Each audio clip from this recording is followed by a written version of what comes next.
Well, happy Saturday, everybody. We are back. I am sports mental health empowerment coach and licensed couple marriage and family therapist, Dr. Lauren Pitts. You know, my co-host extraordinaire, Ronnie Ransome Jr., my amazing guest co-host today, because I'm leaving y'all. You know, I got that speaking engagement today, Juan Moylan, and this is House Talk Pregame. Welcome back, everybody. Welcome. Dr. Pitts, I know you have to leave us in a few. For those who haven't been listening to us recently, Dr. Pitts has a huge speaking engagement today that she's going to be guest appearing at. So we're super excited for her today. We know she's going to kill it. We know she's going to represent House Talk Pregame very well. She's going to hold it down for us. So we're super excited for her. So we got our man Juan Moylan back again today. You know, he's going to be holding it down with me today, talking about the still small voice in your head. All right. So we're going to be talking about how your perception and how your thoughts can manifest your dreams and your goals athletically, spiritually, and, just in your regular life too. So we're going to be talking about that. Before Dr. Pitts departs us today, we're also going to have a mental health tip of the week from me and her this week. I also have a little bit of HBCU news and whatnot. So we're going to go ahead and get started into this real quick. But before we do all that, guys, remember, we're live right now. You can catch us live right now on Facebook, on HSRN as well. You can also hear one of our pre-recorded shows right now on HSRN at 11 a.m. Eastern Standard Time. Also at 10 o'clock every Saturday night Eastern Standard Time as well. And also on Sundays at 6 p.m. And remember, HSRN is empowering the HBCU family's head, heart, and hands to deliver the impact we all know it can. So make sure you not only catch our show, but all the other great shows on HSRN as well. A lot of great topics, a lot of great gems being dropped on all the other shows. So make sure you catch them as well. Indeed. Well, you want me to go ahead and give this mental health tip of the week so I can be on my merry way? I can. You want me? Oh, you want to go first? No, you know what? I want to hear your HBCU news. I want to hear the HBCU news first, and then we can do the mental health tip of the week. And then you can go with your mental health tip after you give the HBCU news, and then I'll go, and then I'll be on my way and leave you and want to. So really the only HBCU news that I really had was that Spelman College is having their alumnus Stacey Abrams delivered their commencement speech for their class of 2022. Nice. And outside of that, I don't see any. What is this? I don't see. Oh, another thing I saw was HBCUs are establishing marijuana programs to fight whitewashing of legal cannabis industry. So I have seen where a lot of HBCUs, especially Virginia State, for example, because Virginia State is an agriculture school. I know Virginia State was one of the first HBCUs as well to have a contracting with the state of Virginia to grow medical marijuana and things like that, and also teach the students how to grow medical marijuana and, get legal dispensary licenses, and also be able to have, companies, Black-owned companies in the cannabis industry. We also, we know far too oftentimes that, unfortunately, people of color are disproportionately arrested for marijuana and other drug crimes, while, the marijuana industry is ran by predominantly white people. When we know that it's enjoyed in our culture just as much as it's enjoyed by any other culture. However, we don't have enough representation in that industry. So, shout out to the HBCUs who are trying to make this initiative and trying to really, help our people have, Black-owned companies, because the cannabis industry, is almost $1 trillion industry. If, it became legal federally and stuff like that, it could provide a lot of jobs, opportunities, resources, money, medical benefits to, a lot of people, especially our community. So, I like this initiative that HBCUs are doing. So that was all the HBCU news I had for the week. You want to give your mental health tip? You want me to go first? I do, because I'm going to give mine and then I'm going to leave. Oh, got you. So mine is really a real quick one. So, you all know I love doing affirmations and stuff like that. I think affirmations are a great thing to practice, not only with yourself, but with a partner or whoever that case may be, sons, daughters, friends, whatever the case may be. So these are some affirmations that to help you know that you're on your healing process. And when we talk about mindfulness and, talking to that still small voice in your head, having that voice be positive and having a positive reassurance in your own mind can be beneficial too. So here's some affirmations that you can practice with yourself, with a son, with, whoever that case may be. So the first one is, I'm allowed to express how I feel. Second one is I'm allowed to feel my full range of emotions. And I know for guys, that's the most important one, because oftentimes we're told so many times, you're not allowed to express certain emotions for whatever reason, but you're allowed to feel the full range of emotions. I'm allowed to grieve past relationships, friendships, and loved ones who have transitioned. It's okay to grieve. It's okay to feel that sadness and feel that hurt. But ignoring it and pushing it off to the side, it doesn't go away. It just continues to build up and fester inside of you. I'm allowed to be proud of myself and celebrate my successes. We often talk about there's a fine line between humble and bragging, but part of having a healthy self-confidence and healthy self-esteem is to be able to look back at your past accomplishments and know that your hard work and efforts got you to that point. So continue to celebrate yourself for each success you have. I'm allowed to set boundaries with people, including family. This is important.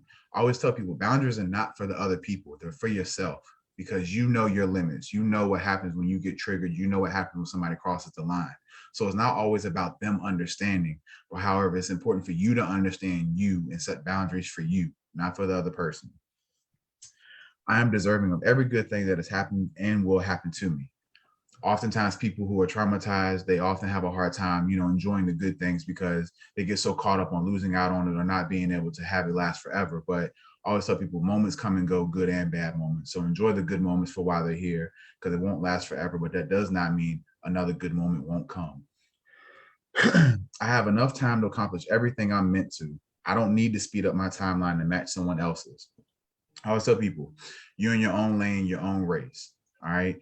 Don't compare yourself to nobody else, because the moment you compare yourself to somebody else, you diminish and you tarnish your efforts and your hard work. So that's my mental health tip of the week. Dr. Pitts, go ahead and take it away. All righty.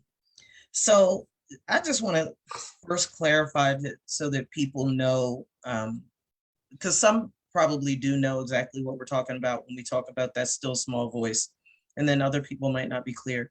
When we're talking about your still small voice, we're talking about your intuition. And it's important to be able to learn how to recognize your intuition and how to listen to it. And Ronnie and Juan, it might surprise you, but I have a number of clients who tell me oftentimes that not only are they unsure what their intuition is, a lot of people are aware that it's there, but they don't trust it.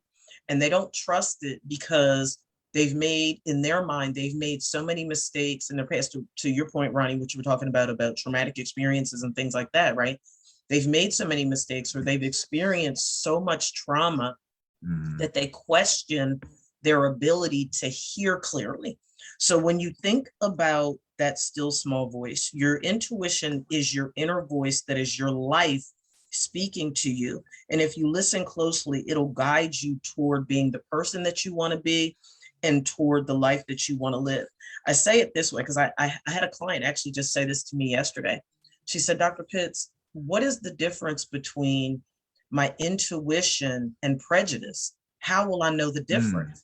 And I was like, wow, that was a really, really powerful question. And, don't beat me up, but this is the way I explained it, because this is the way it came to me.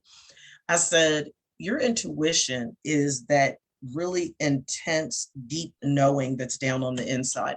I said, hypothetically, if we see redneck Ronnie, not this Ronnie, because Ronnie's not a redneck. If we see redneck Ronnie, he would immediately see us, right? And his prejudice would be evident if he was someone that had issue with people of color, right? That would be immediate. It would be like, but there would be no justification for him to think that I'm going to do anything harmful to him or anything like that. Whereas the flip side of that is we see him and we just see a Caucasian man. We don't know that he is prejudiced. We don't know that he's racist. We don't know that he's part of the KKK or anything like that. But our intuition could rise up with such a strong and powerful feeling that the hair on the back of our neck could stand up and let us know and alert us, if you will, that we're in danger. Your intuition it's almost overpowering how strong it'll present itself to you at any given time. Whereas I feel like prejudices or racism or things like that, initially are more superficial. in how you get that feeling. It's like somebody looks at you and they see us as three people of color, and it's like, but there's nothing on the inside that's saying, oh, danger because of two Black men and a Black woman walking down the street in suits carrying brick. You know what I'm saying? There's a very different feeling, and it's a different level of intensity that you get. And once you begin to hear your voice for truth, or your voice of inspired insight, or the still small voice, however you want to label your intuition, and receive ideas that from it, it'll move you forward. It'll help you to better pave the way that you should go. Think about it this way.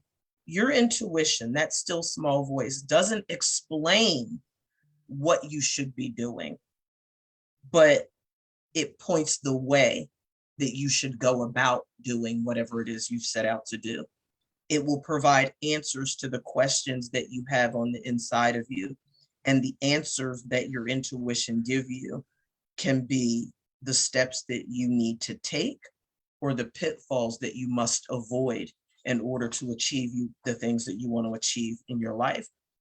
So based on that, I just want to give you some quick tips that can be instrumental in helping you to build familiarity with your inner guide, because it really is. Your intuition is like your internal GPS. It's your internal alarm system that's going to allow you to find the answers to the questions that lie within you.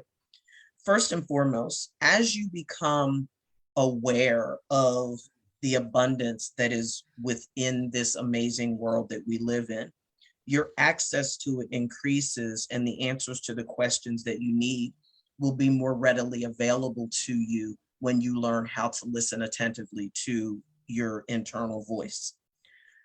The voice for truth speaks to all of us every single day, and it's as loud as our willingness to listen.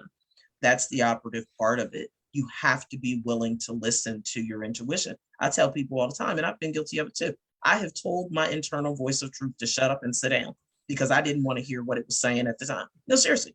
It's like, let's keep it real. Your intuition is telling you, bad relationship, run for the hills. He's no good for you. She's no good for you. But I love him. But I love her. And then what do we say 2 years later? You know what? I should have listened to my gut. I knew I should have listened to my instinct. I knew it. I should have listened. So it's not like we don't hear it. We dismiss what it's saying to us.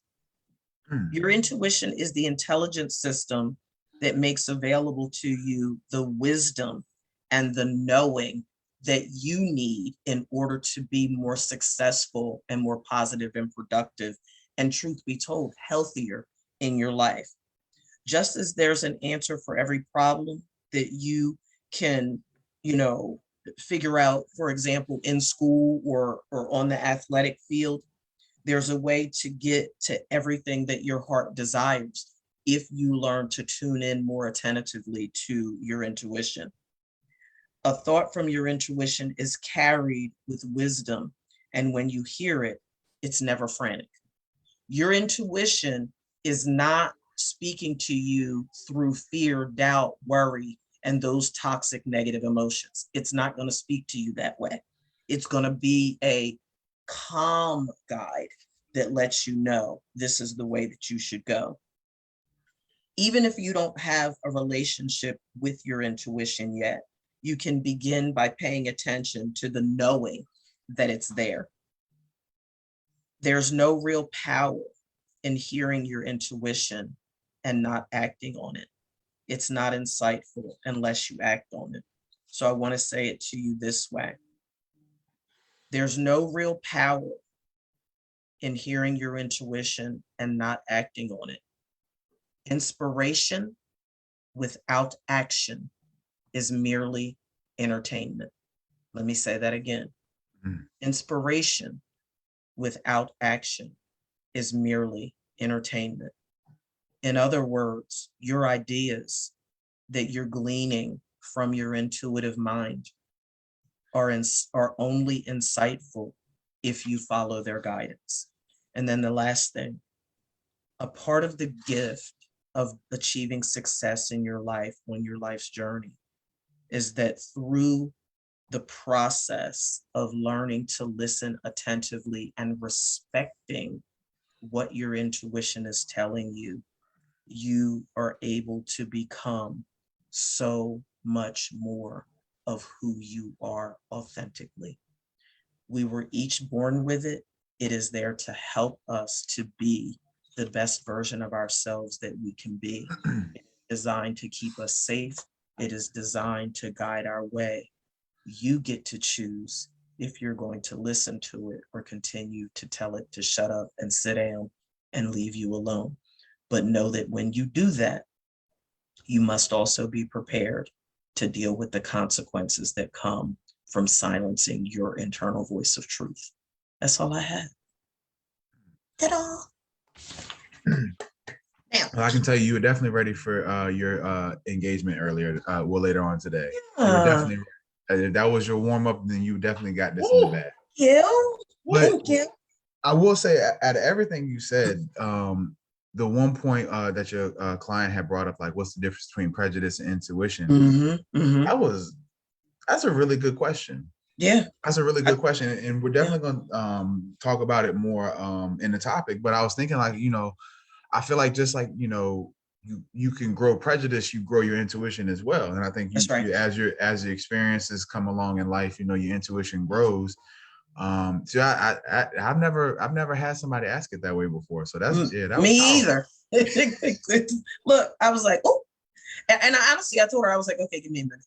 I had to process it and visualize. I see everything in pictures. I had to visualize it, which is how I came up with the scenario of, Yeah. But it made sense to her. It totally made sense. But the gist of it is the intensity of the feeling is going to be an indicator for you of what that difference is.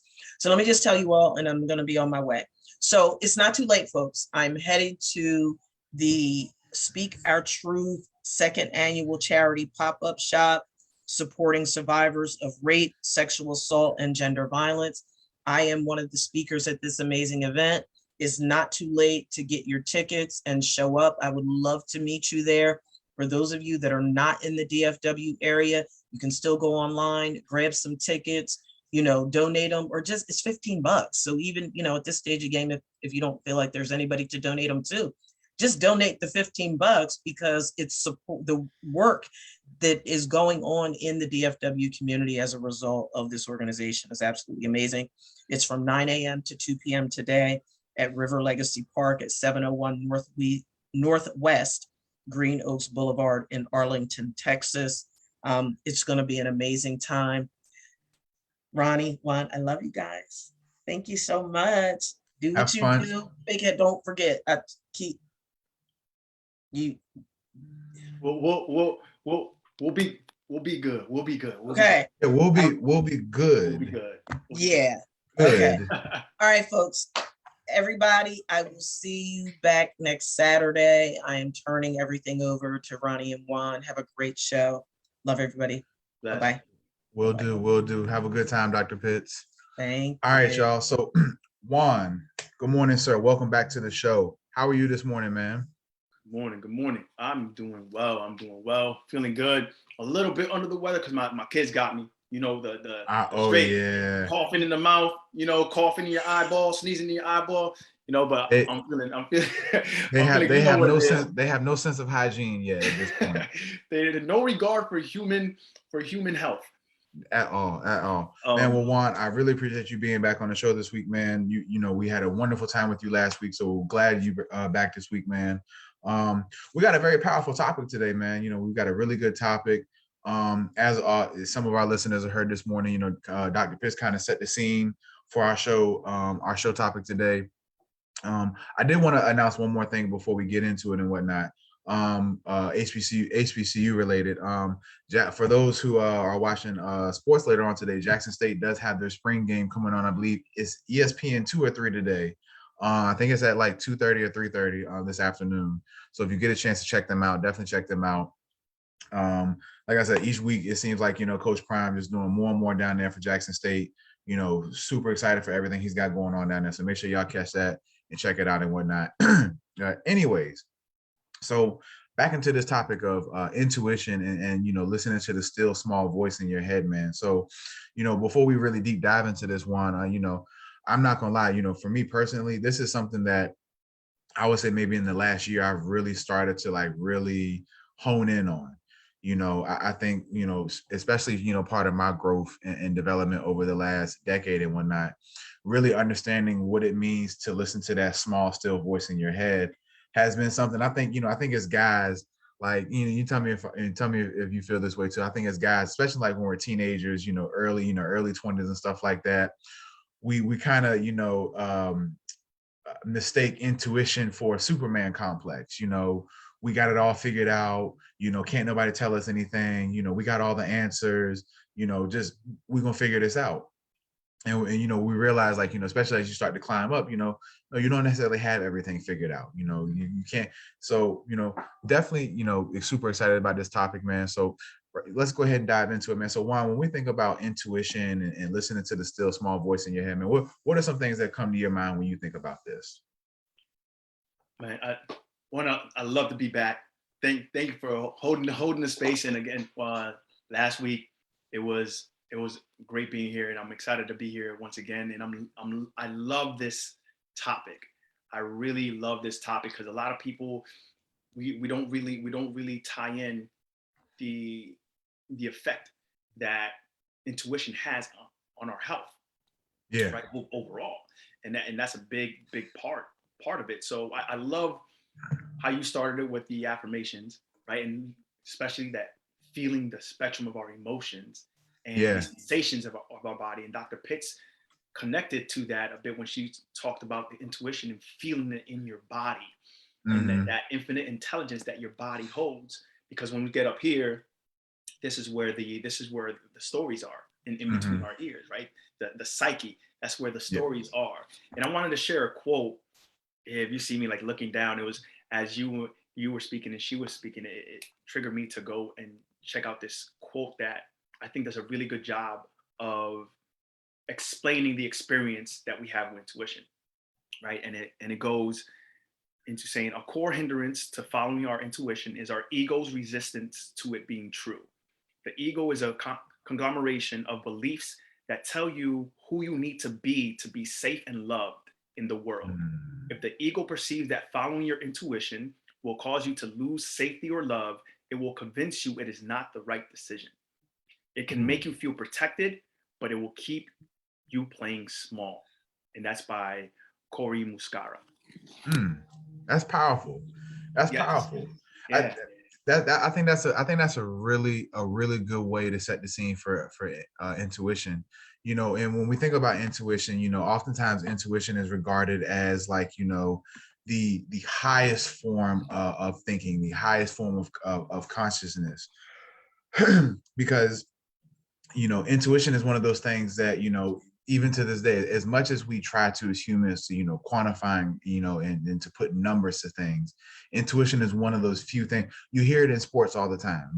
One of the few things you can't coach or teach in sports is size and speed. Intuition is also one of those things. To just know, to just understand what it means to be in the right place at the right time, to make the right decision at the right moment. Like, those are things that you either have it or you don't. Now, everybody possesses some level of intuition. As human beings, we all possess some level of intuition because, just like you said, just breaking down humans as a whole, we've evolved so much over thousands of years.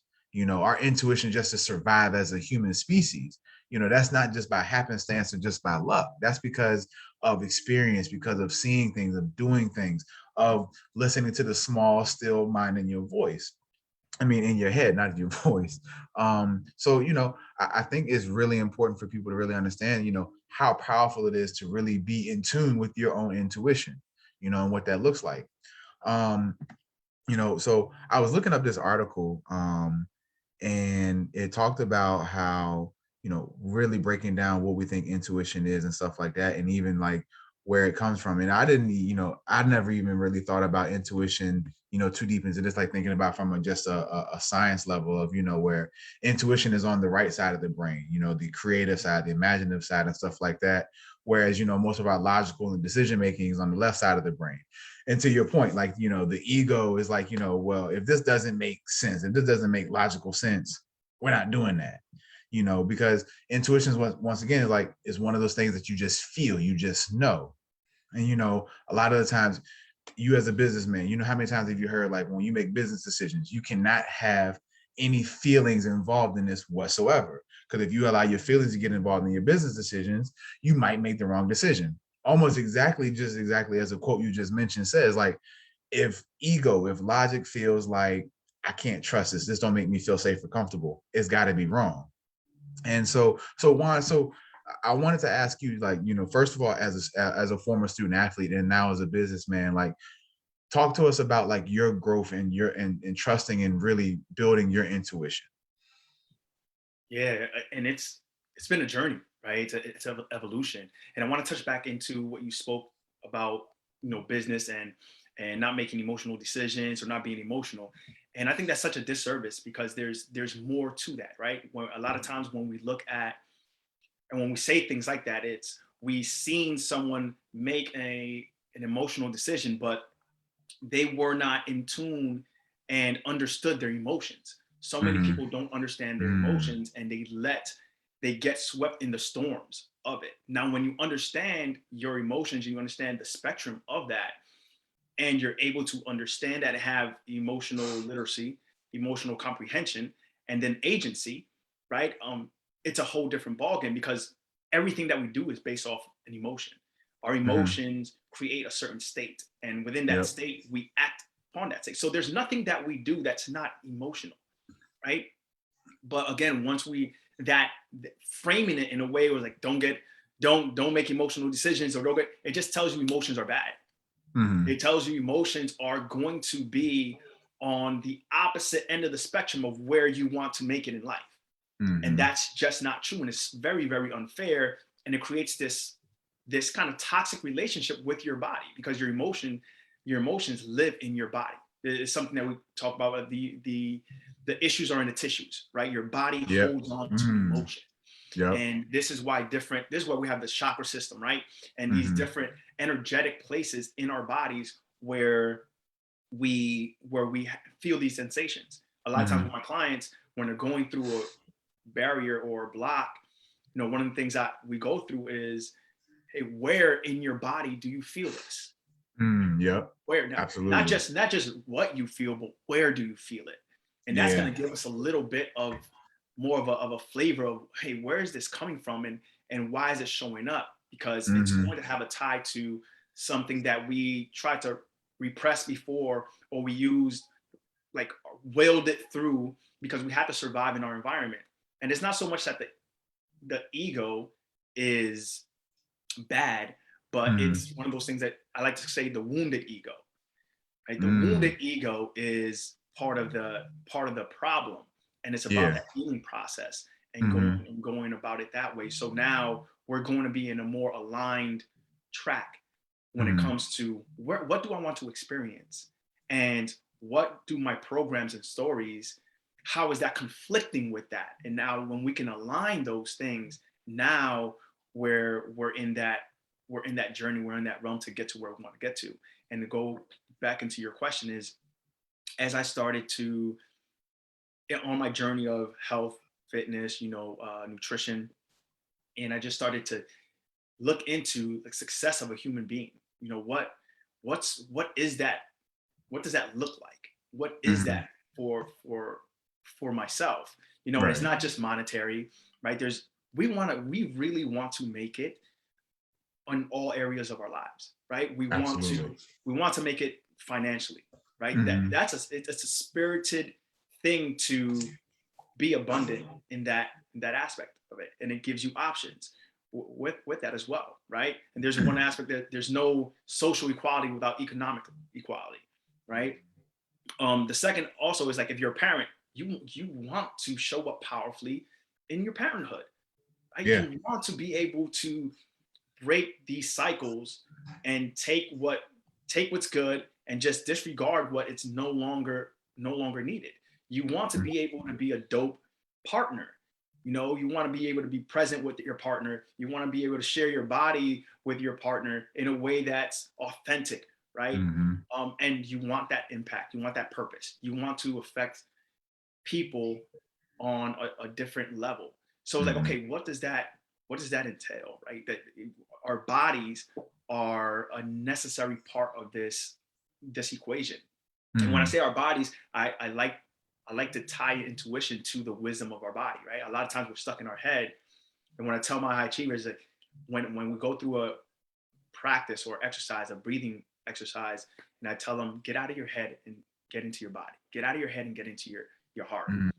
And almost every time we do that, when we're focusing on a certain kind of dilemma or stuckness that they're going through, something comes up that's not logical, because your intuition is not going to align with your logic, right? Right.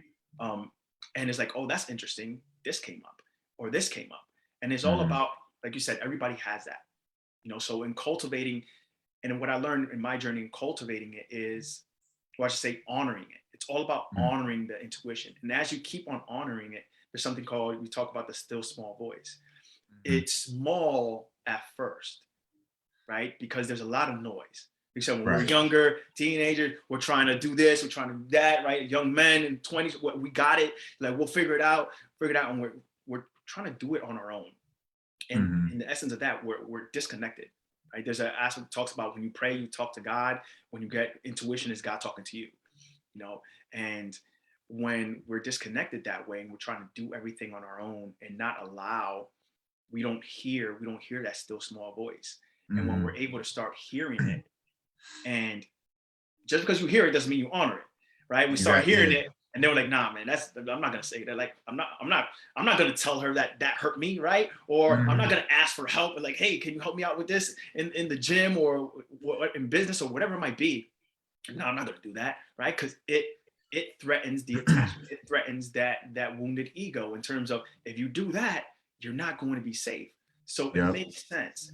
But now, as we start to honor it more and more, that voice becomes louder and louder, right? So when you start honoring it, you're cultivating the skill, right? Like, every human has blood within them. Every human is powerful, is beautiful, has this limitless potential to get to where they want to, what they're here for. Right. Absolutely. But a lot of times we dishonor it. And in dishonoring it, we muffle it. But as we start to honor it, it's harder and harder to ignore.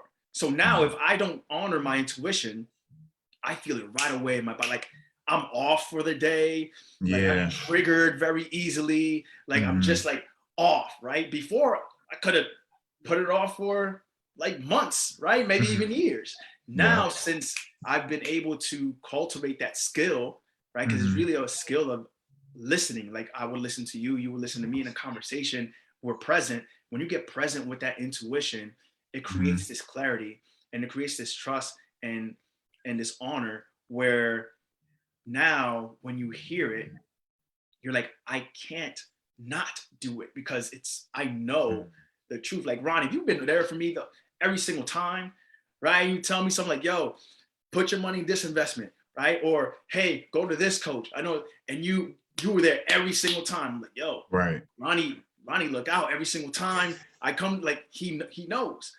Like, that's what the intuition is, right? That's that faith where it's like, yo, you never let me down, right? And it's like that next step. It doesn't tell you the whole thing. Yeah. It's like that next step, you know. And as I started cultivating it in my journey through the healing, through going through those places that you're scared to go to, right? The shadow, right? As we call it. The shadow, as we call it, is really where you're going to ascend. Right? There's no ascension without going into the shadow, because the shadow is where your biggest gifts are, that you just haven't brought consciousness to them, which is why they're in the shadow, right? We haven't brought the attention to them. And I will not dishonor. One of my things, like, I'm not going to dishonor God, right? I'm not going to dishonor my intuition. That's my thing now. When I feel my psyche go back into, yeah, but maybe if I do it this way, and I'll do it. And I just stop myself. You're going to dishonor. Are you going to dishonor yourself? Right? Are you going to dishonor God? And yeah, it's been an evolution, and the part of it is going into those healing, going into those wounds, going into that hurt, and going into that fire. Right. So thank you for that answer, man. That was very powerful. Which I know it's long-winded too. I know. But a lot of pieces to that.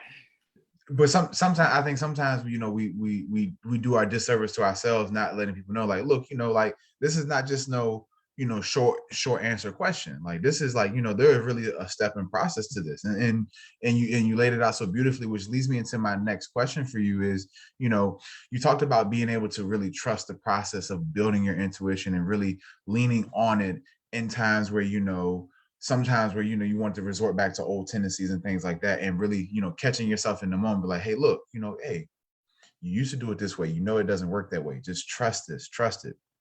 Do you feel like during that process, did it ever at any point seem that learning to trust your intuition or have a level of faith in your intuition, was it ever intimidating? And I think, do you feel like some people, do you think they kind of like maybe hesitate towards leaning on their intuition or faith in their intuition because of how intimidating, like we said, when we talk about intuition and stuff like that, intuition doesn't give you, there's no clear-cut answer until you actually do it. It's one of those things you have to step in. One of my former pastors used to always say, walk by faith and not by sight. And it's, you're like, well, bro, I gotta see. Like, no, you have to know that you can see in front of you. There's this quote I saw where a guy was like, I'm walking and I can't see, it's pitch black dark in front of me. So how do I know my goal is at the end? He's like, well, can you see the step in front of you? And he was like, yeah. It's like, well, take that step. And then if you can see the next step in front of you, take that step. So talk to us a little bit, Juan, about how do you feel that at some point during your process, did it ever become maybe intimidating or too intimidating to really lean in on your intuition? And what do you say to the person who feels that leaning and trusting your intuition can be intimidating? That's a great question. I think one of the things that draws a lot of people back from it is that we think this journey is like roses and rainbows. We think that it's going to hit it like, yeah, I'm going to do that, and boom. What I'll say is most of the time it is going to be intimidating. Most of the time is because it's going to go against the program that you're running, and the program that you're running has got you to where you are, right? The wounded ego gets you to where you are, but what has got you to where you are is not going to get you to where you're going.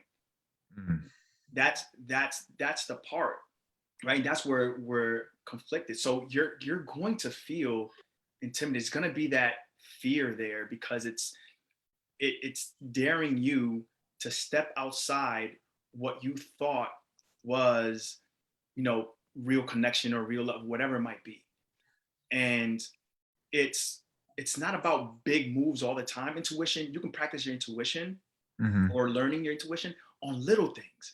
Like when you're walking to the store and you're always going like the same route, the shortest distance, right? And your intuition says, like, take this right? And you're like, what the, like, it's 2 blocks here. If I take this right, it's going to be 5 blocks, but when you do that, along the way, you might notice, or you might run into someone that needs your services, right? Or you might run into someone that, can connect you to someone that needs your services, or you're looking for a service and like, you just don't know. It just tells you what to do next, and I've had a lot of run-ins with that, where it's like, take this left or take this right. And at first I'm like, oh man, like, you know what, let me do it. And I'll run into someone that I was thinking about that I haven't seen in years, right? Now, when you look at intuition, when you look at that, that's something that goes beyond our logic brain. I can't say, on this day, I was thinking about this person, but on this day, I'm going to walk somewhere differently and they're going to be right there, right? And I haven't spoken. Like, it doesn't happen. So we have to understand that we have this connection to this beautiful divine intelligence, and that's part of our intuitive process, but it's going to feel intimidating, right? The transformation is not pretty. Transformation is ugly. I tell my clients, if they're thinking about coming into the program, I'm like, you're going to, everybody that comes in struggles, right? It's like going into a football team or championship, like you're going to struggle, right? Because you're going to learn, but at the end of it, going through it, at the end of it, that's the beautiful part that everybody looks at. Where it's like, man, your team is just well oiled, right? And Ronnie, you're just a monster on the field, you know. But the process of going through that is something different, right? You have to go through those days where you felt weak, right? And you had to push through in the weights, and it was incremental, and then you got it. Absolutely. You know, but at first, when you try to pick up that weight and you can't pick up that weight, it's intimidating. Oh yeah. And there's the people that go, you know what, this is not for me, and I'm going to ignore it. Or there's the people that step in and go, you know, I'm gonna trust this, and I'm gonna develop my strength enough to pick this up. Yeah. And to go through it. Absolutely. And I think, you know, I think that's part of the, you know, thing that we always tell people, like, you know, one of my favorite quotes in life is, you know, the one thing I know is I know nothing at all. So, you know, I think oftentimes when we, like you said, you know, logic always doesn't give us the best answer, because there's some things that logic just cannot explain, you know, especially when we talk about intuition and being able to trust it. I think some of the other things that I found that, you know, why we should trust our intuition is, first of all, it reveals a deep truth in our lives, like you spoke on. You know, it helps us develop a deeper level of understanding and insight about ourselves, other people, and life, you know, as a whole. You know, the result is we feel more intelligently and intentionally guided in our thoughts, feelings, and decisions. You know, so building and really trusting that intuition over time really helps you kind of almost like you're almost like naturally inclined to self-reflect, you know, because once you gain that level of intuition, you should start to really, you know, realize like, dang, like, man, the way I used to act like that, I can't do that no more. I used to think that was okay. I used to think that was cool and acceptable, but no, that's not really cool and acceptable. That's just childish and immature. You know, which intuition helps us identify negative omens in our lives. You know, whether it's failures, financial collapse, death, emotional threats, trauma, abuse. Intuition puts us in touch with our instinctive defensive systems to help us avoid harm. I think another way, and I know it's not often talked about, I think another way to really think about intuition is also to think about your anxiety in a sense. And I was just having this conversation with somebody. I was like, you know, I think when we think about anxiety, depression, and stuff like that, far too often they get a negative connotation. You know, when we think about anxiety, it's like, oh, you're just a worrisome, you're just a, you know, a worry Wendy, or whatever you want to call it, whatever. You know, when you're depressed, you know, you just, you know, a sad Sally and stuff like that. And I always try to tell people, it's like, you know, when I think about anxiety, for example, you know, anxiety can work in your favor in a lot of great ways too, you know, especially us as men. You know, anxiety makes us more vigilant. It makes us more aware of our surroundings and our situations. And, you know, let's be real. In the climate that we're in today, you know, with the pandemic, with, you know, crime going up around the country and stuff like that, having a little anxiety to work in your favor to make you more aware of a situation. How many times do you see people nowadays walking around just staring at their phone wildlessly around? You just have, you know, you walking, looking at your phone, you walk into the street, or, you know, somebody, you know, God forbid, you know, you just find yourself in the wrong place at the wrong time. But having a little bit of anxiety or intuition to be like, hey, I should really be aware of where I'm at right now. Like, you know, I should be really, you know, looking around at my surroundings and make sure, you know, that I'm good and whatnot. I don't see anything wrong with that. Same thing with depression. I think oftentimes we look at depression as such a negative thing, when in reality, it's like almost like your intuition is like, hey, like, you know, you don't like this. You know, this is miserable. You know, you don't feel comfortable in this scenario. Like, let's get out of this. That's what your mind's telling you. And as a result, your body acts on that. Your energy levels decrease. You don't have the energy to get out of bed or to move around or to really take care of yourself, because your body's like, look, this threat or this danger that your mind is perceiving around you is too much for us to be around. So let's get you out of harm's way. I think that's another way to really think about intuition, is like sometimes our body does things that we can't explain, but we try and, you know, chalk it up to, oh, that's just you worrying too much, or you're just too sad all the time. No, obviously your external environment around you is triggering this. That's your intuition working in your favor. But oftentimes we dismiss it or downplay it as anxiety, depression, and all these other things. So I think really being able to identify those negative omens in our lives and really use those things to our advantage can be a great thing to really building your intuition. You know, once again, intuition opens up new paths to us by helping us tune into fresh opportunities and positive signs in our lives. Intuition opens up new doors when we least expect it. Just like Juan was talking about, you walk into the store, your intuition says, hey, well, you really ain't in that much of a rush today. Take this right real quick. Let's take the scenic route. Like you said, you could have been thinking about somebody maybe 3 weeks ago, like, man, I wonder how Sam doing. Man, I ain't talked to Sam in a good while. Because you took a right 3 weeks later on the normal path when you normally go straight, you took a right, you ran into Sam. Sam, yo, what's up, bro? Like, I can't tell you how many times that has happened to me. I've seen that happen to me. Something along those lines, along that way. Right. It's funny. Like I could be thinking about somebody, and I'd be like, man, I ain't talked to such and such in a while. They'll call me or text me, and I'm like, that's another aspect of it. Yeah. And so, I think that's a beautiful thing, and, also intuition guides us to help us make wise decisions. Like we've talked about, I think just like, your all these other skills we can grow. Your intuition is something that can grow too. Experience helps your intuition. I think one of the things I always tell people, the difference between us and children is like when children experience the same emotions that we experience, it's not like they experience any different emotions than we do. Anger is anger, whether you're a kid or an adult. Sadness is, the same whether you're a kid or an adult. However, as adults, our intuition or our experience has given us time to really understand that, this thing right here, this moment in time right here is not a life or death situation. I will come out to the other side of this. Now, I might have it happen again, but when it happens again, I know how to do this, and I know how to address this situation in a better way than I did the previous time. And I think that's the biggest thing that, I always try to tell adults to remember is like, look, once when you first experience these emotions, you might not know how to handle them.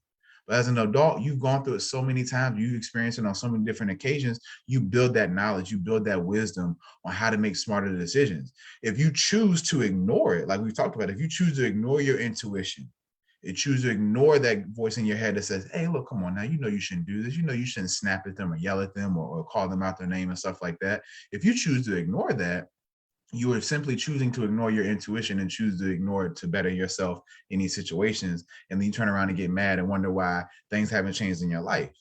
We know doing the same thing over and over again is just a fancy way of saying you're insane. If you think you're going to do the same thing over and over again and get different results, that's insanity. I love that you brought that up. Because when you talk about as we become adults and we're able to change it a little bit, that becomes the adult that has worked on the emotional healing.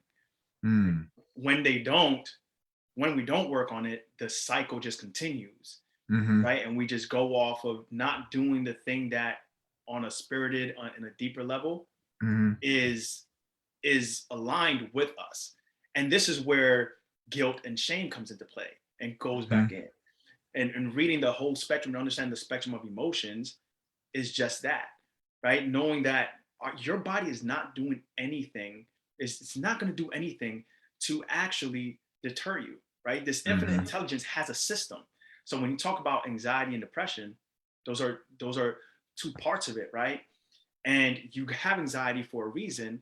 The problem is when we stay there chronically, right? Yes. You have depression for a reason. The problem is when we stay there chronically and we think that, hey, there's something wrong with us. And it's not so much that there's something wrong with you. Your body is actually doing it. I want everybody to understand this, like really, really hone this in. Your body is doing everything that it needs to do, right? Based on, like you said, the environmental inputs. Right? So if I was to cut you and you were to bleed, right? We focus on a problem like we're bleeding. But your body is supposed to bleed if it gets cut, right? If it doesn't, that's a problem. But it's doing exactly what it's supposed to do. The real focus should be on what is causing the bleeding, what is causing the cut, right? So what is causing the depression? What is causing this emotional trigger, which is, by the way, a transformational doorway, right? When you have a trigger, it's bringing unresolved energetic issue and is bringing it to your conscious awareness. And now it's a doorway to be able to transform that energy, right? A lot of times, but we're not taught this. We just think like that thing is triggering me, and this is triggering. I can't stand this and I can't stand that, right? But when we understand this volatility emotionally, we're like, okay, if this is happening, and experiencing shame or guilt, what does that mean? That means I'm further away from my true essence, my true nature. Now I'm experiencing like bliss or joy, I'm closer to my true nature. And we're always going to have that dance. But it's like you said, the body's always going to give you that feedback, that infinite intelligence, right? That intuition. When we step into it, is my body's going to give me this feedback for a reason, and to understand that you're not broken. Because a lot of people feel like they're broken because they're continuing to feel these states that they don't want to feel. And that's the thing, that the answer is usually in the problem, right? Whereas I don't want to feel it. So what do? When you don't want to feel something, you avoid it, you numb it. There's many ways to numb it, right? There's many ways to avoid it. And the first thing that we need to understand is to be aware of it, of course, but then to allow it and to sit in with that discomfort of that emotion. Because a lot of times we run from it. And we develop this persona where the wounded ego comes into play. And it's like, to not feel this, you need to do this, right? And like, if you were in an environment where like, Ronnie, is not safe for you to express your emotions, what are you gonna do, right? For that connection, what's gonna happen is you're gonna build this personality that's gonna be super rigid, and you gotta have everything figured out, and nothing touches you. But on the inside, the fragility grows more and more and more and more. Absolutely. And it's met with that external armor, and then you got everything figured out, but parenthood, partnership, all those you can't really get to the core of your essence because you built such a wall. And until we tear that wall down a bit and feel safe enough in a safe environment to tear that wall down, then your true essence is not going to be able to shine. You're not going to be able to impact the world like you're meant to come here in this realm and impact the world. Exactly. And that's and what you described is basically, your intuition being, hijacked by, maladaptive coping skills and intrusive thoughts, because like you said, just as much as your intuition can work in your favor, it can also work against you too, if you allow it to. Our emotions, I tell people all the time, as powerful as our brain is, and our brain is one of the most powerful computers on this earth, if not the most powerful computer on this earth. If you don't understand, and also as much as it is a computer, it's a muscle too. And what do we know of muscles? If you don't train your muscles, they just do whatever. Yeah, they have a function, and yeah, they'll do that function like they're supposed to. But we all know that just because you do something doesn't mean it can't be improved, it can't be better. That's the whole reason why we work out, why we get in shape, because yeah, we have these muscles and they will serve a function and purpose, but that does not mean they can't do it better. So when we think about, these walls and this guardedness that some people put up, like we talked about, when some people's external factors and external forces become so traumatic and so great, and it becomes chronic and it becomes conditioned, and you believe that this is what it's supposed to be like, this is what the world is supposed to be like, you build up, a negative intuition of like, everything is perceived as a threat, everything is fearful, everything is bad against you. And even the good things are, the good things are deceptive, the good things are mischievous towards you as well, when you allow those walls to dictate your intuition. And because of that, which I'm glad you kind of segued that, because I wanted to also kind of highlight a lot of the differences between fear and intuition, because just like you talked about, when you say like, if you're walking down the street and intuition tells you take this way, you might become a skeptic, inner skeptic of yourself, and be like, bro, no, why the hell would I go to the right, bro? I don't know. I don't never go to the right. That fear automatically kicks in, because when we're not comfortable with something we don't know, fear kicks in. Now I'm on alert. Now I'm guarded. So how can you distinguish the difference between, fear and intuition? So if you have a fearful thought, or, a negative anxiety thought or something like that, that thought might feel heavy and dark. It might be emotionally charged. You might say, I need to do this or something else, or, something will happen. If I go to the right, well, this could happen. I could get mugged, I could get robbed or something like that. But if I keep straight, I'll be good. It might feel vague. It might just feel just like dull and just plain. It might make you feel frustrated, overwhelmed, confused, or anxious. It'll also cause you to ruminate and get lost in the cycles of thought. Like you said, when you have a negative intuition and you allow your intuition to just run wild, yeah, if you start to think about a negative thought or a negative experience comes back up, it'll ruminate and just keep cycling over and over in your mind, and you'll get stuck and locked up in that fear and put up this elaborate defense system of excuses and reasons why you can't address it. Now, how does that differ from intuition? Well, intuitive thought or intuitive feeling feels light, feels kind of like, I hate to describe emotionally, but it feels airy. It feels like just naturally uplifting and positive. You know, it feels unemotional. It just kind of like comes to you like, well, I mean, it could work out like this. It's really not kind of, and when I say unemotional, it's not necessarily like just a flat out, just unemotional thought or feeling. It's one of those feelings that don't come with that heaviness or that self-doubt with it. It's crystal clear, you know, and Juan talked about this beautifully. Oftentimes, an intuitive thought is very clear and cut to the point. There's no chaser with it. There's no beating around the bush. It's a very clear, loud, bold thought. It makes you feel calm, inspired, in a sense of resolution. And, you know, they spontaneously arise and immediately feel right without further rational thought. That's an intuitive thought. Now, Juan, I definitely want you to touch on this as well, because this is like we talked about how, you know, intuitive feels right. If you don't allow it to feel right, it can also feel so very wrong too. Mm-hmm.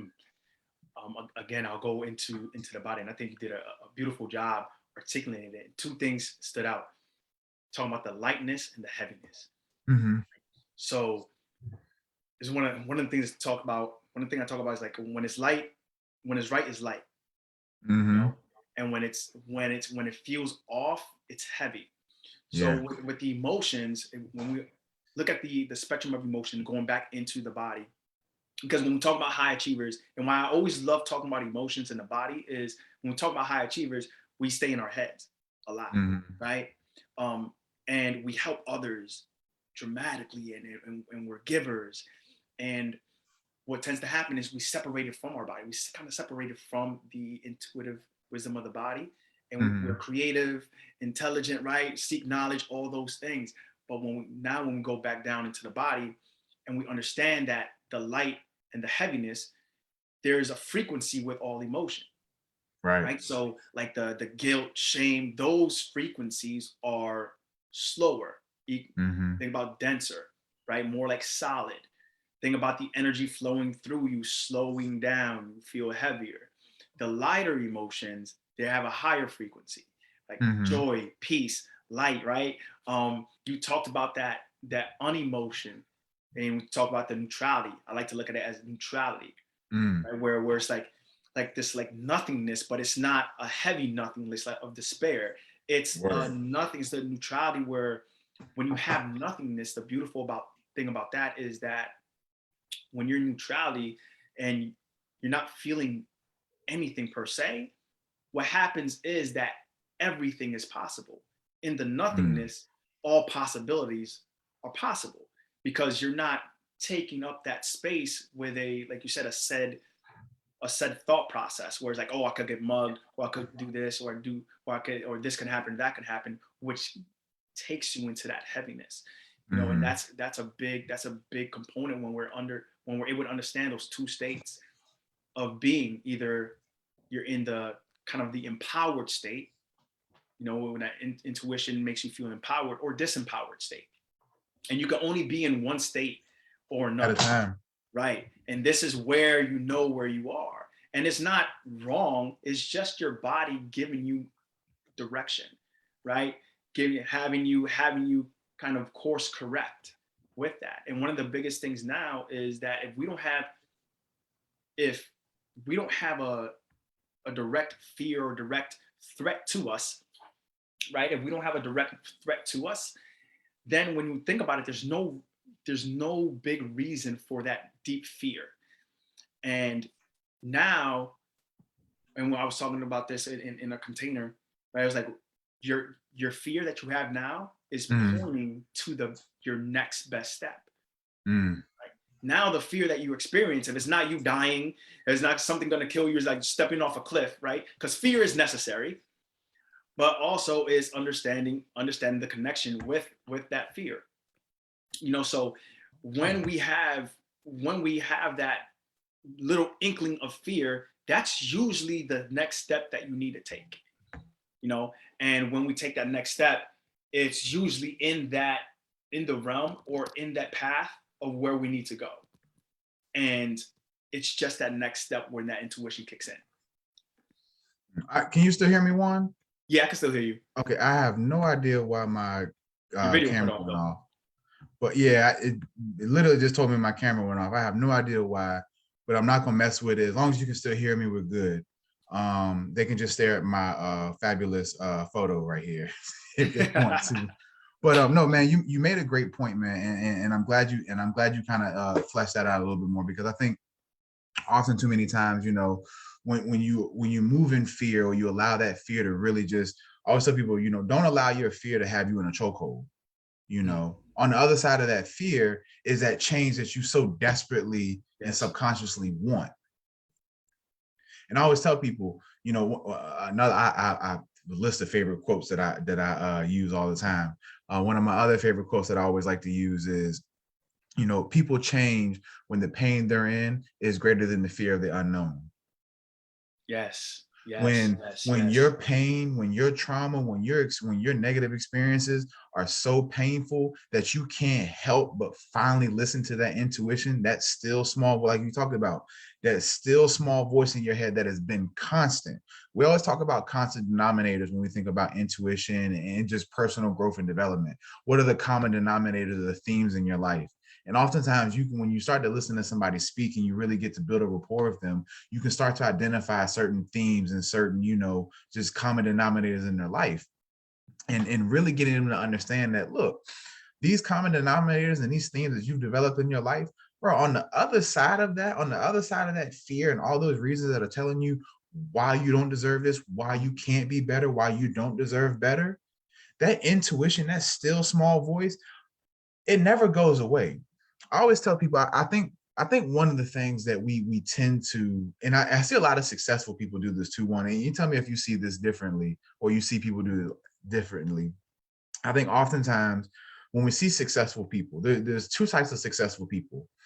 There's the crab in the bucket successful person, and then there's the one who they understand the power that they hold being successful. And so what I mean by that is, you know, you have somebody who's successful and they say, well, I did this, you should be able to do it too. You know, their intuition is kind of like still a selfish intuition. It's like, you know, somehow, some way I made it. Now, I don't know how. Now, I guess I listened to the still small voice in my head and I made it. I achieved it. I did what I was supposed to do. But bro, I can't. What you want me to tell you? I'm not about to tell you what I did so you can steal my glory and steal my success, and then I start to fail. No. And then you have the other successful person who's like, you know, I understand what it takes to get here. It's not easy. You have to go through some challenges, some trials and tribulations. However, listening to that voice in your head of that intuition going on the right path, it might not always make sense. I always tell people, sometimes success doesn't always make sense. It doesn't, there's no clear-cut book or guide on success. If there was, whoever made that book would be a gazillionaire at this point. Like nobody in his family would ever have to work a day in their life again. But I think oftentimes we look at people who struggle with listening to that intuition, and we think that they're, you know, lazy or failures or quitters. When in all reality, it's like, you know, you have to understand, you have to meet somebody in a place where you were given a chance to create that space for your intuition to become loud enough in your head to you to start to have faith and follow it. That's you on what we talked about earlier, trusting your lane, staying in your lane, being in your lane and trusting it. That's because you gave yourself the opportunity to listen to that voice in your head and really trust it and know, like, it's not going to steer me wrong. It might not always feel safe. It might not always feel comfortable, but it's not going to steer me wrong. Your friend or your family member or somebody, they might not be in that place yet. Why? Because that space might not have been created for them to get into that space. But I think as people, I think oftentimes we fail to realize that once we create that space for ourselves, once we really learn what it means to really trust the intuition and trust that voice in our head, why do you think, Ronnie, why do you think it's so hard for some people who get to that space to really, you know, do you think it's because they don't want to help people, or do you think it's maybe because they don't trust that, like, if I teach you the skill of how to trust your intuition, I might lose that skill myself? You bring up some great points. I think it's when the two different leaders that you're talking about, right? The two different successful individuals. One is coming from a place of lack and scarcity, right? Where it's like, they don't have the paradigm of we can all eat. There's enough for all of us, you know. And the other individual is, they look at it. I've been through this, and this is what I experienced. Let me let me help you. Let me pave the way for you, or I pave the way for you. And if you're ready to listen, if you're ready to receive it, then come on. If you're not, that's okay. It's not in your process yet. It's not. You're not there, and that's all right. But the former one is one of those individuals that still believes if you're successful, it means it takes away from my success, right? And it's like, hey, I did this, you got to do that. And when we look at the overall collective consciousness, right, we're all really walking each other home. There's pieces of the journey that, Ronnie, you know that I don't know, right? Yep. There's pieces of the journey that I might know that you don't know. Exactly. And when I withhold, it doesn't just only hurt you, right? But it hurts me because that's a heaviness. When you think about it, I'm withholding the wisdom or the knowledge to help people, right? There's that quote that talks about your rent here in this world is you helping people, right? I probably butchered that. It's from Muhammad Ali. The rent that you pay to be on this earth is to help others. And when we don't do that, we're not fulfilling that impact. We're not fulfilling that influence. That's hurtful to us, and we're constricting ourselves rather than expanding. And we are part of nature. No matter how much society has kind of tried to separate us from nature, we are part of nature, and everything in nature expands. So if someone is showing up in that constricted state, there's a wound there that's preventing them from showing up powerfully. They might, depending on their background, depending on their environment, depending on how they were brought up, depending on their maybe impressions of that. But there are those two different individuals. And what I would say to people is shift towards the individual that shows more of that expansive and abundance view, because just because you're enlightened doesn't mean that, when we talk about woke or enlightened, right? Doesn't mean that you are for people. You are for everyone, right? You can have enlightened Nazis, right? Where they get the spiritual aspect of things, and they still do like chaotic and like just demonstrative things in the world. You think of a lot of the systems that oppress individuals, they're put into place by very intelligent and enlightened woke individuals. Now, when we get to that emotional point where you heal those wounds, or you're healing those wounds, and you come from a heart-centered place, I would say it's damn near impossible to do those monstrous things to society. So we have to be careful. It's not just about being woke or enlightened. It's really about how are you developing those, and how are you getting past those wounds and really healing from them, and allowing others to heal as well. And not everybody in your sphere might be ready for that. And not everybody in your sphere might understand your vision. Your vision is your vision. You are an individualization of soul coming here on this earth, right? So people are not really going to jump into your movement until they see that you believe in you and your movement. And it's one of the big things where I see that to honor ourselves authentically, we want to bring everybody that we love with us. And that's just not possible, right? Because not everyone is on the same page that we are. But to go back into it is those two different types of individuals. Try to steer towards the individual that illuminates success, well-rounded, and is for like uplifting those who are willing to listen, right? There's a quote that says, when when the student is ready, the teacher will appear, right? That's not necessarily about talking about a person. Those are insights. That could be intuition. That could be the resources around you that were always around you. And now you have the consciousness to see it and extract it, right? And that's a big part of that movement. But I'm always for the soul-centered, heart-centered individual. And of course, intelligence is of utmost importance as well, but it's about connecting both of them. In science, we call it the brain and heart coherence, you know, and that's when we're in harmony. When we're not, we have dis-ease in our bodies. So go more towards that individual, the latter individual that Ronnie eloquently explained there. Man, he said when the student is ready, the teacher will appear. Man, hey Juan, hey look, man, you keep dropping these bars on this show, man. We got to get you a record deal or something, man. I tell you, goodness gracious, that was powerful, man. And so, Juan, I wanted to ask you this question. So I know over the course of your life, and you so beautifully over the last 2 weeks talked about this journey of self and really unlocking your intuition's truest potential, and how that has for you unlocked your truest potential in life to this point.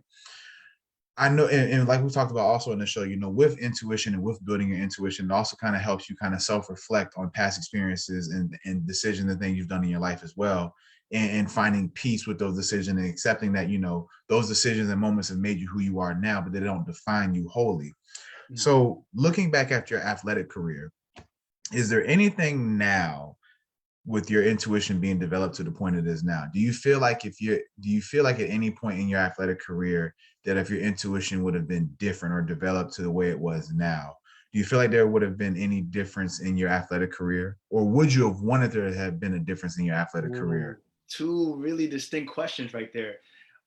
Of course, if my intuition was as developed as it is now on my journey during my tenure in my athletic career, it would have been completely different, 100%. Would I have wanted it to be different? I would say no. And when I look back, and I you know, because my athletic career was, I was always, you know, I was small. I'm small. I was like, as a basketball player, I'm small. I'm like 5'10", right? So, but it's funny because I never thought of myself as small until I seen myself on film. I'm like, man, who's that dude, man? Right? On the court, I'm just like, yo, this dude ain't that tall, man. You know, so it's just like that fire, right? But it would definitely be different because, I mean, I didn't really take care of my body much during my athletic career, and like it really hampered my ability to kind of dominate the way I felt like I could, right? Even like free throws and like just percentages like go plummeted down when I was always really good at those things. And I look back and like, man, if I would have implemented this, man, I know I could have rocked out in my tenure, because I played at D3, but at home in my environment, I was balling with D1 guys, right? Right. So there's like that difference. But now when I look at it, it's like, okay, so if that would have happened, I wouldn't be on the track that I'm at now, right? No disrespect to any athletes, of course. Like I was an athlete myself. I was like, okay, so if I would have played and I would have, you know, maybe I had a stint overseas and I would have came back maybe, you know, 5-10 years, I wouldn't have the ability to impact and reach the way I'm able to reach now. Right? When we talk about, you know, the soul and emotions and nutrition and putting those things together, right? And the intuition, quantum mechanics, like putting all those things together, I wouldn't have that skill set. I wouldn't have that. And it wasn't like I was going to make it to the league, right? It wasn't like I was this phenomenal out of the like cosmos athlete where I was like a freak. But I was like, the world doesn't need, for me, the world didn't need another athlete like in me, right? Gotcha. Like it needed me to show up like this, the way I am now. So I wouldn't take it back for the world, you know? And it was an interesting reflection when I had that. And I remember the one day where it clicked for me, and because my identity was basketball, always. And it clicked for me when I was on like the bus going down to South Campus for practice. And it was just like, it just hit. I was like, I don't have to be this, right? I was like, I can be something else. It was that intuition. It was that kind of like download that came in, and I just felt like this relief.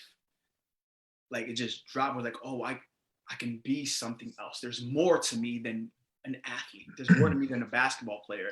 And now I'm thinking about doing it this way. You know, and it was like, wow. You know, and and there's stages of that. I feel that we all have, if we're there to listen and just be quiet for a little bit and just sit with yourself. You know, and a lot of people think that they have to do this for half an hour, like the monks. Like the monk life is not going to work for today's world. All right. Unless you're up in the mountains somewhere, like just like cut that off. Right. Exactly. But you can sit with yourself for 30 seconds, a minute, 2 minutes. Right. Just to sit with yourself. And if you feel that angst and you feel that anxiety, that's you just being aware of, oh snap, like I have difficulty sitting with myself. Okay, it did its job. It brought that to awareness. And then you can go back and you can ask different questions and get to know yourself more in terms of that. But just being still, there's a quote that talks about all of the world's problems can be traced back to man's inability to sit in a room by itself, right? To sit in a room by himself. And I think there's a strong truth to that. So yeah, it definitely would be different. It definitely would have been different. I wouldn't want it to be different though. No. I think I think so.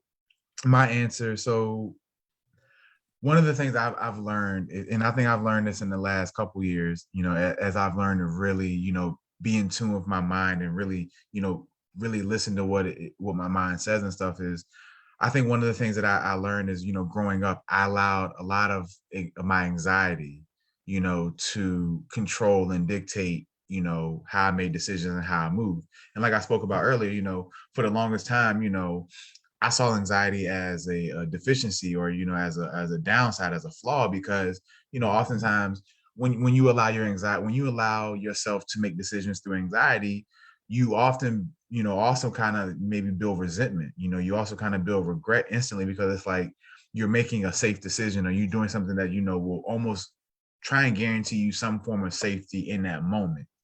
And oftentimes, I think as people, we don't always want safety. We want the result. We want whatever that thing is on the other side of that anxiety, that fear, that unknown. We want that. We do want to know that we'll come out alive. You know, we want, because we want to be able to live and see the result. But sometimes we don't know exactly what it will take to get there.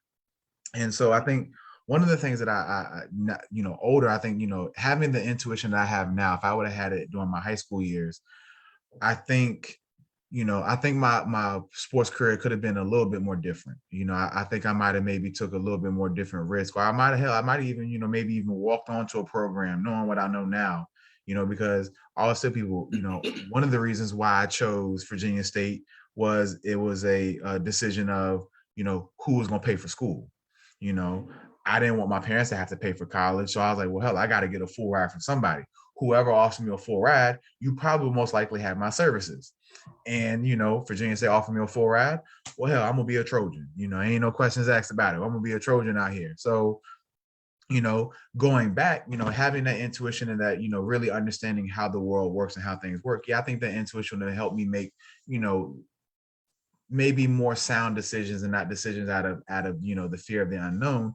But to your point, like, do I think I would have changed that now? Probably not, because I have that intuition and I have that experience now. And, you know, as much as I would have loved to have been, you know, a professional football player, and I think that would have been, you know, cool and everything. To your point, one of the things I had to learn on the outside of that is my identity was football for so long. I never gave myself the chance to create a space to really explore who Ronnie was outside of football.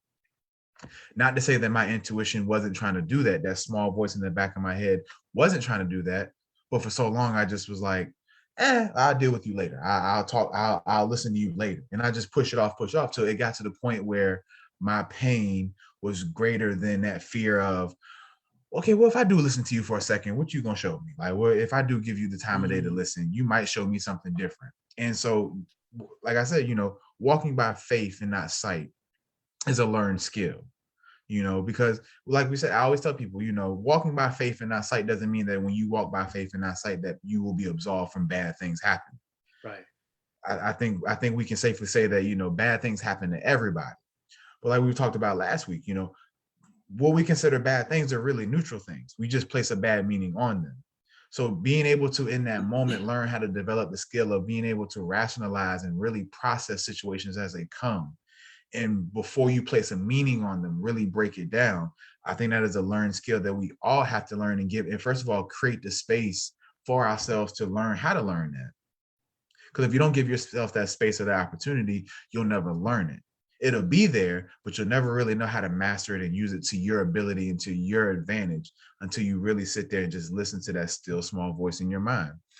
So as we get ready to wrap up we have about 10 minutes left. So I wanted to kind of go through a couple tips for people, kind of help them, work on listening to the intuition. We've kind of talked about some of these things to the show, but I just want to kind of give a quick recap. And if you want to definitely add some or, elaborate on some, definitely, take the time to do that. The first one, and Juan actually just talked about this a couple minutes ago, is silencing your mind. In order to listen, you have to be quiet. You have to be silent.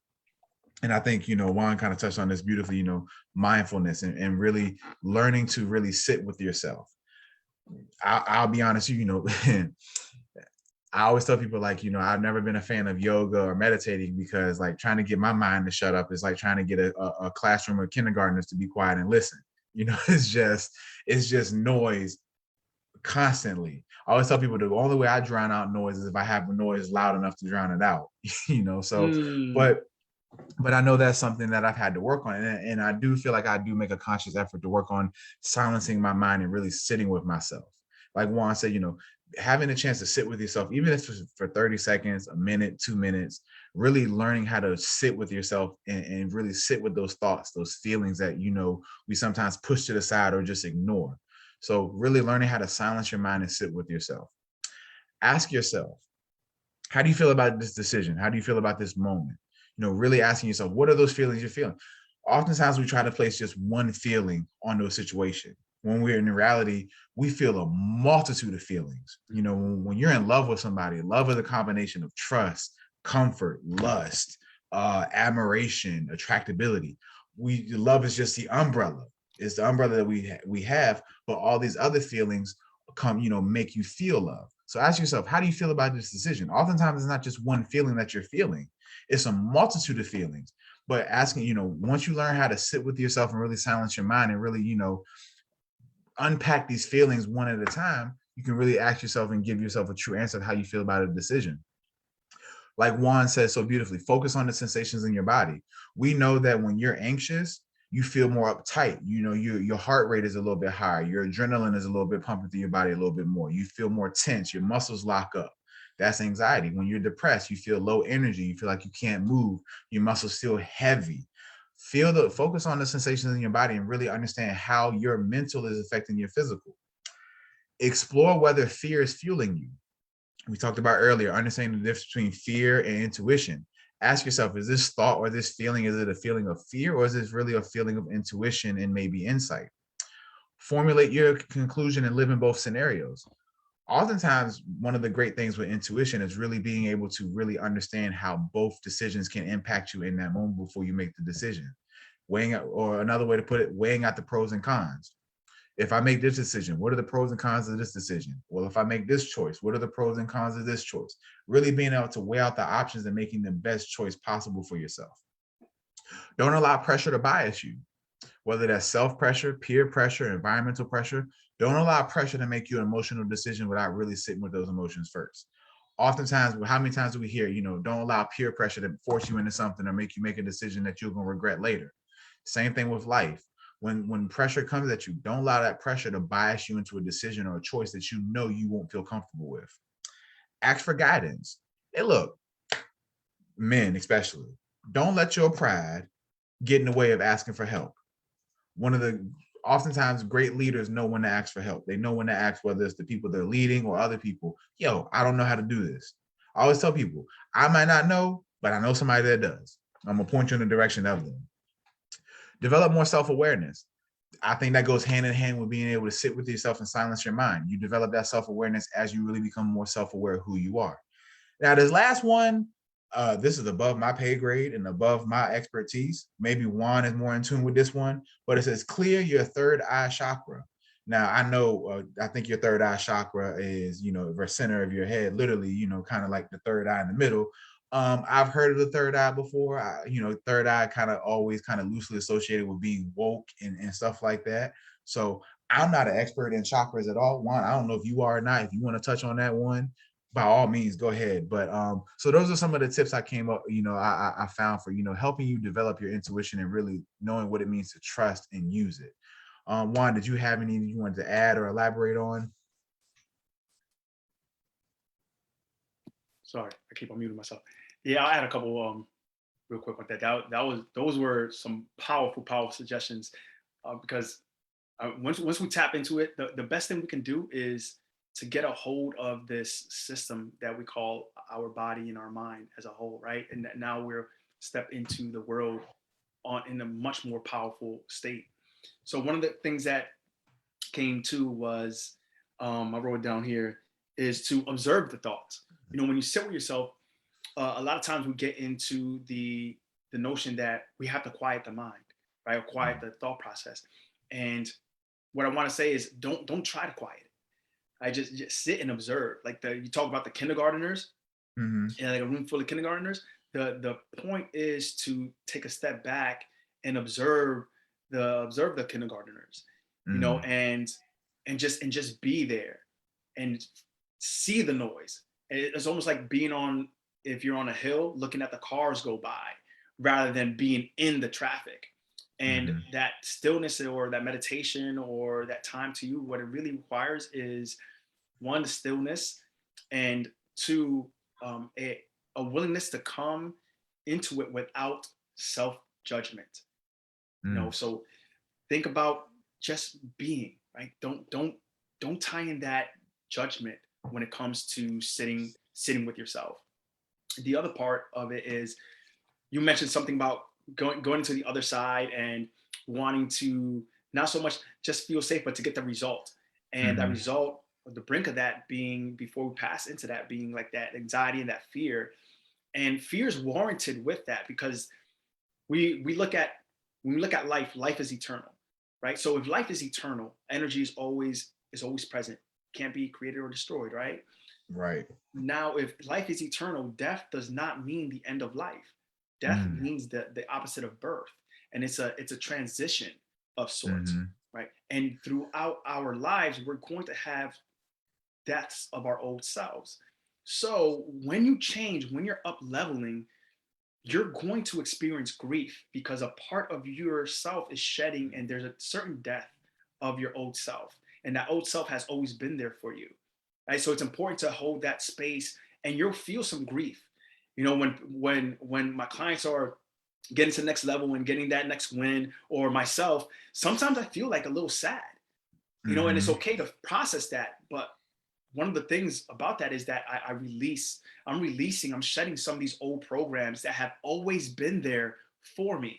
It's like a relationship, right? If a relationship no longer serves you, you might need to break it off, but you're still going to be sad, right? You're still going to feel that. And the last part real quick is to start using your negative thoughts as a link to your positive thoughts. So one of the aspects of quantum focus or quantum mechanics is, what you focus on expands, right? What you resist persists. So when in the neural pathways that we have in our brain, they can change, and you can literally rewire your brain. Your thoughts are not just airy fairy; they're literal, like chemical and electrical impulses that wire your nervous system, right? So when you have these negative thought patterns, let that be an alarm to when you feel that, it's like, okay, what do I want to have? If I don't want this feeling, if I don't want to feel like this, what do I want to feel like? So start making it an alarm, as opposed to this vortex of you going down this doom and gloom, you can stop it short and start rewiring your thinking. And when you do that, you're actually literally restructuring your brain. And that's what happened. Man, Juan, thank you for that, man. And thank you again for holding it down with me today. Sorry, I have no idea why my camera shut off like that. It's all good. You're looking at me. You got the shirt on, man. You got the serious stare at me right now. So I'm on point. You know. I look more professional in my photo than I did on camera right now, but it's all good. But Juan, it was a pleasure, man. Thank you for holding down with me again today. I think you're back next week too, right? I am back next week. Yes, yes. Yeah. So I will not be on the show next week. I actually be heading to Texas while y'all are on. But if I don't get a chance to log on by the time we land and whatnot, Juan, it was a pleasure, man, having you on today. Thank you again. For everybody out there listening, catch us back next week at 11 a.m. sharp. Dr. Pitts will be back. Well, I think we also have another 2 guest hosts as well. So everybody have a beautiful and blessed weekend. Juan, thank you again, sir. Talk to y'all later. Appreciate you.